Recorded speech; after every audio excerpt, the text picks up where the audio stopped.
Welcome back. Now you have a good sense of what creativity is and what stands between you and creativity. You are ready to learn a new tool to start practicing creativity. You will learn using the tool of design thinking to practice creativity in this lesson. First, let's understand what design thinking is in this short clip. Design thinking is a way of interacting with your consumer to define a problem based on their emotional needs, and then rapidly prototyping and rapidly iterating to a final solution.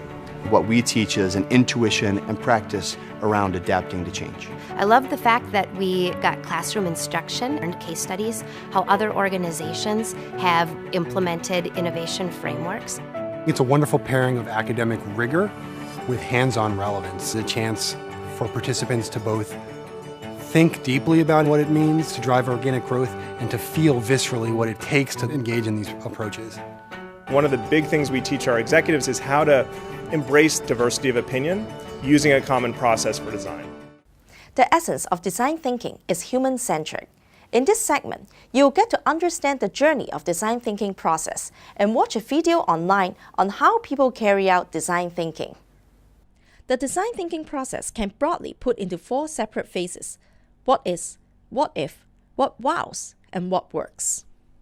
The goal of design thinking is to come up with creative solutions for the users.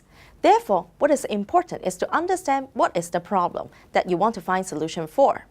A few keys to understand the problem is first, the problem is user-driven. We need to take the user's perspectives, but not your own. Do not make assumptions or guesses. Ask and listen. This brings us to the next key, which is not only should we listen to the needs that the users voice out, but also to their unarticulated needs. The last and final key is to focus on the present. What is your users telling you now? Focus on the problem at hand and at the present moments. Once we identified a problem, we are in the stage of what if. In this stage, we think of what if we have this possibility. Can it help the users? To help with ideas generation, we use brainstorming technique, which you will learn and practice later. We will also use insights and triggers to generate ideas. We also start to think about the feasibility of the ideas you generated. In general, this stage requires divergent thinking, and you should come up with as much ideas as possible. In the third stage of design thinking, we enter the stage of what works.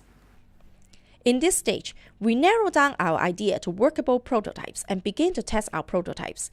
We solicit users for their feedback and engage stakeholders in the design process.